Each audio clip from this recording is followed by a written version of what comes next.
Villages swept by firestorms, markets burning, and a trail of devastation left in the red dust. The crowd scrolls past the headlines, sees the smoke, and quickly concludes that everything is falling apart. They assume that the state is collapsing under the weight of an unbeatable enemy.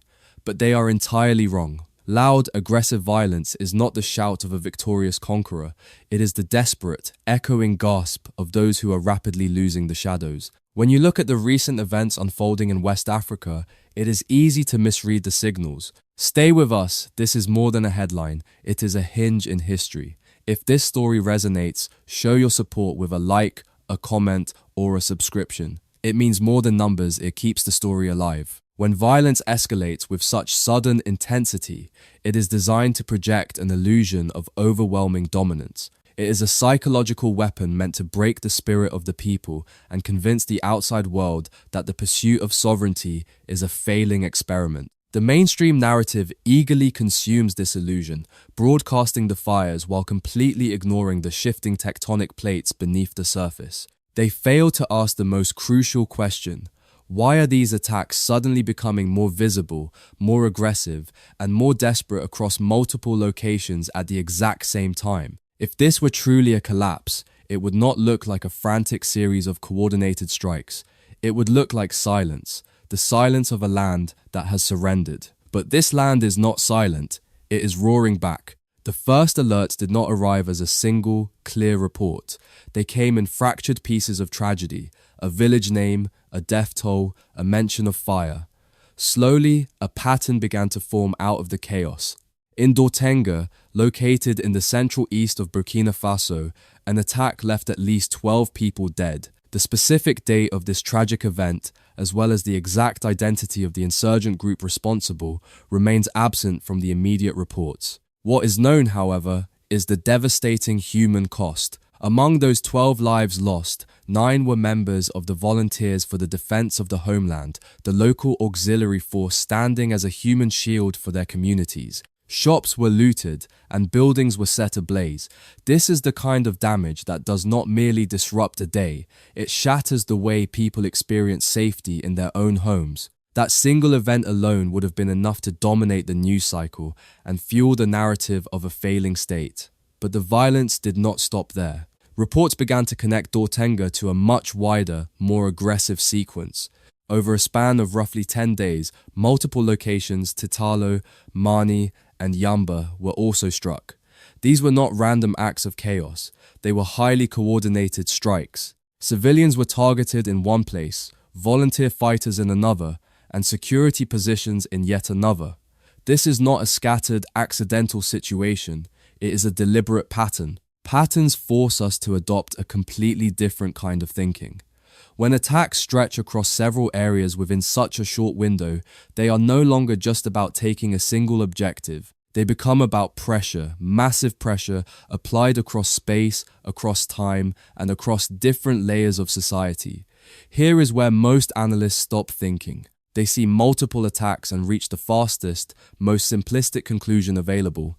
Things must be getting worse, and the leadership of Ibrahim Traoré must be losing control. But that conclusion depends on a deeply flawed assumption. It assumes that what we are seeing is expansion without resistance. If an armed group is moving freely and expanding its territory without opposition, it does not need to coordinate loud, desperate attacks across multiple areas at once. It does not need to strike with maximum intensity. It does not need to expose itself repeatedly to the light of day. It simply moves quietly, taking ground without friction. So, when the exact opposite happens, when the attacks become louder, faster, and more spread out, it raises a completely different reality. It means that something is pushing back. Are we watching a system fall apart, or are we watching a fiercely contested battlefield where intense pressure is being met with an equally intense resistance, forcing the attackers to escalate their methods just to survive? Insurgents used to move through the rural terrain like ghosts, encountering absolutely no friction and leaving only fear in their wake. Now, they are forced to strike with brutal, frantic speed. Why? Because that silent, uncontested space has been fundamentally broken by eyes watching from the very soil. For a long time, the vast rural expanses of the Sahel functioned with limited immediate protection. Armed groups could enter, operate, and leave with relatively low friction. But over the past phase of this conflict, a fundamental shift has occurred. The soil itself has begun to resist. Let us take a moment here, not to rush forward, but to give thanks. Write a comment with a simple thank you to Traore, to Burkina Faso, or to the spirit of sovereignty itself. Gratitude is not a formality, it is recognition, it is dignity expressed in words. When you add your voice of thanks, you are not just engaging with a video, you are standing in solidarity with a story of freedom and pride. So, before we continue, take this pause to comment your thank you. Together, those words become a beacon that shines far beyond the screen. Local volunteer defense forces have become deeply embedded within their communities. These are not distant military units arriving hours after the damage is done. They are the farmers with calloused hands. They are the sons and daughters of the Red Earth, already there, watching, noticing, and reacting early. This changes the timing of everything. Instead of an attack happening in the dark and only being reported later, there is now an immediate chance of interruption. Even if that interruption is imperfect, it forces the attacker to adjust, and that adjustment creates immense pressure. Think of it like this. If someone can walk into a place unnoticed, they take their time. But if they know someone is watching, they move faster, louder, and with far more brute force to get in and out before resistance builds. That is exactly what began to appear in situations like Dortenga. The presence of these volunteer fighters means the area is no longer empty, it is observed, and therefore it is contested. That is why the detail about 9 volunteer fighters losing their lives matters so profoundly. They were not random casualties, they were the primary targets. The attackers were not just trying to create terror, they were desperately trying to remove the very layer that makes their future movement impossible. They were trying to blind the eyes of the state. This turns the entire event into something deeply strategic. Once local resistance is hit, the burden shifts upward. The state cannot and does not stay distant. Following this wave of attacks, reports pointed to a powerful combination of rapid responses, airstrikes targeting retreating fighters, ground units advancing into affected zones, and relief efforts reaching communities that had just been hit. This is not a single, dramatic operation, but a sustained sequence of immediate action. In earlier phases of this conflict, the greatest weakness was the delay between an attack and a response. A village would be hit, and for a terrifying period of time, nothing visible would happen. That gap allowed attackers to disappear without consequence and left communities feeling isolated. Now, under the current leadership, that gap is shrinking rapidly. When the gap shrinks, 2 vital things happen at once. First, the attackers have less time to operate freely after a strike. Their exit becomes a deadly risk, and their movement becomes completely exposed. They are no longer acting in a space where they can assume there will be no immediate follow-up. Second, the signal sent to the population changes completely.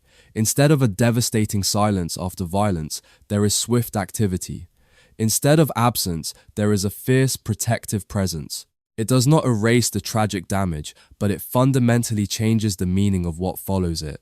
In conflicts like this, control is not just about preventing an attack before it happens. It is about who shows up, who stabilizes the ground, and who stays when the smoke clears. And yet, even with these rapid, forceful responses from the military, the attacks continue across multiple locations. This creates a tension that is incredibly hard to ignore for anyone watching from the outside. If the state is reacting faster, deploying more visibly, and engaging more directly than ever before, why does the situation still appear so unstable? If the people are truly reclaiming their land, why is blood still spilling on the red dirt roads? To understand this paradox, we must dismantle the illusion of how wars are won. Stability in this kind of conflict is never built in a straight line. It does not move from chaos to control in one clean, unbroken step. It moves unevenly area by area, route by route, sometimes advancing with immense pride in one place while slipping tragically in another. Burkina Faso is not dealing with a single, traditional front where one decisive military operation can settle everything overnight. It is dealing with a fluid network of movements. These fighters do not hold ground in the traditional sense.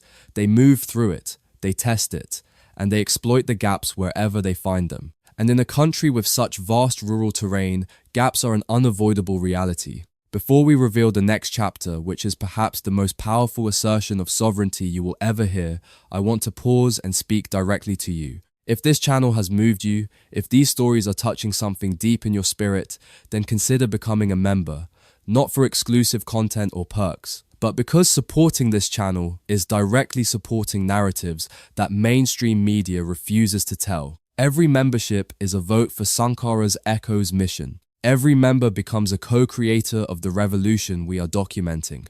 Join us. Stand with the principle that African wealth belongs to Africa. Even if one area is heavily reinforced, another may still be momentarily exposed. Even if one major road is secured, another hidden path remains open. Even if one community organizes its defenders, the next one may not yet be fully prepared. This is exactly why the attacks appear scattered and relentless. It is not because the state is absent everywhere, but because absolute control is currently incomplete everywhere. Armed groups understand this geographical reality perfectly. They do not need to control the entire board. They only need to find where the shield is weakest at any given moment. That is where they strike. They strike not to hold the territory permanently, but to disrupt, to signal their presence, and to force the national system to stretch itself thinner. This creates a brutal, exhausting cycle. Pressure is applied in one place. The state responds with force. The pressure then shifts somewhere else, and the response follows again. From the outside, this endless loop can look like pure instability without any real progress. But from within the harsh logic of the conflict, it reflects something else entirely. It signifies a continuous, violent contest over space where neither side has full dominance. Which leads us to a much more precise and revealing question. If neither side fully controls the terrain and both are actively adapting to the other's moves, what does that say about the stage this nation has actually reached in this conflict? It suggests that the country has definitively moved past the dark phase of quiet expansion by armed groups. It has entered something far more difficult, but far more necessary, the phase of sustained, open contest. In the earlier stages of conflicts like this, the aggressor often moves with relative ease. There are fewer obstacles, fewer immediate reactions, and far fewer consequences after each violent action. Movement in that phase is steady, almost predictable. But that is absolutely not what the current pattern shows. The frantic wave of attacks across the Central East shows that armed groups still possess the ability to strike across distances. They can coordinate, they can move, and they can inflict deep, painful damage. That part is clear. But the equally important, yet ignored part is this.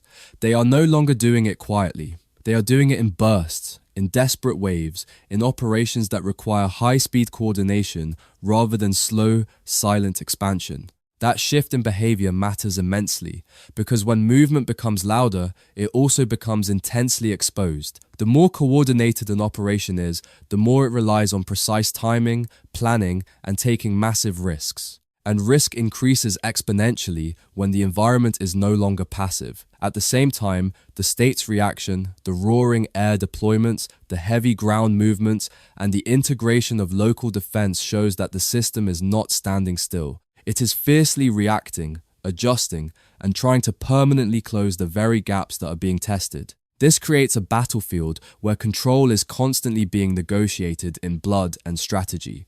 One side applies pressure, the other absorbs the blow and strikes back. From the outside, it feels like endless repetition, but underneath that repetition, the very foundation of the war is shifting. The space is no longer uncontested, and once a space becomes contested, the conflict changes character entirely. It becomes harder, slower, and undeniably more intense. This is the harsh, bleeding reality of the middle phase of any true war of liberation. The land is no longer being surrendered in silence, but the ultimate cost of reclaiming every inch of sovereignty is being paid in real time. As the battle lines blur and the pressure mounts to an absolute boiling point, are we looking at a country that is simply being overwhelmed, or a nation that is taking the hammer to the anvil, violently reshaping the very battlefield itself? If this nation were truly collapsing, the pattern of violence would look entirely different.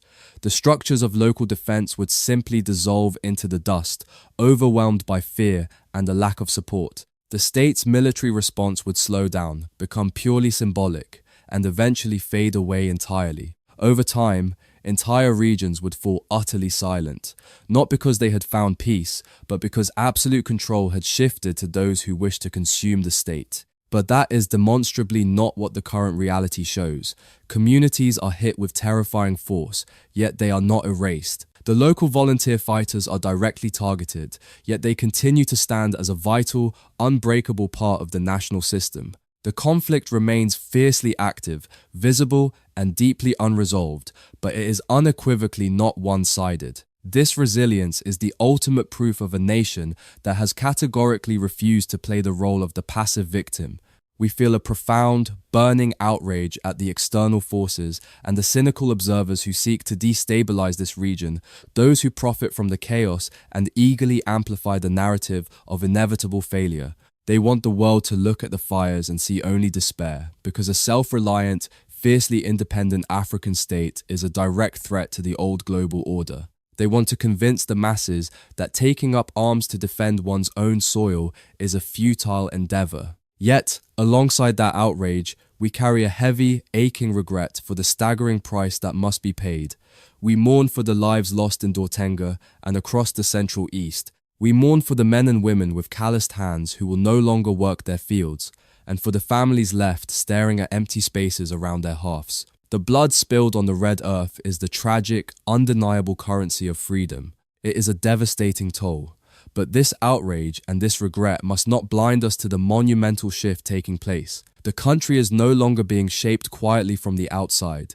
It is now actively shaping its own fight from within. Now, let us turn this story into a shared moment. Write in the comments where you are watching from your city, your country, your corner of the world. Sankara's echo will read them with gratitude, and we send to each of you a heartfelt wish. May your journey be filled with dignity, hope, and light. This is more than a video, it is a gathering of voices across the globe. We must recognize that this is exactly what the crucible of true independence looks like. It is never a clean, bloodless transition.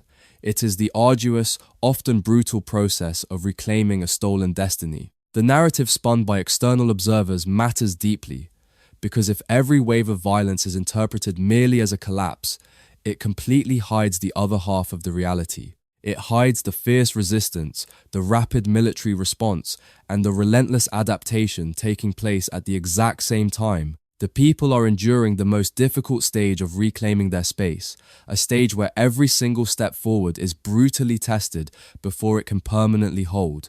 But they are holding, they are absorbing the shockwaves and returning the pressure. As we prepare to end, remember, this is not the end of the road, but a seed planted in the soil of your heart.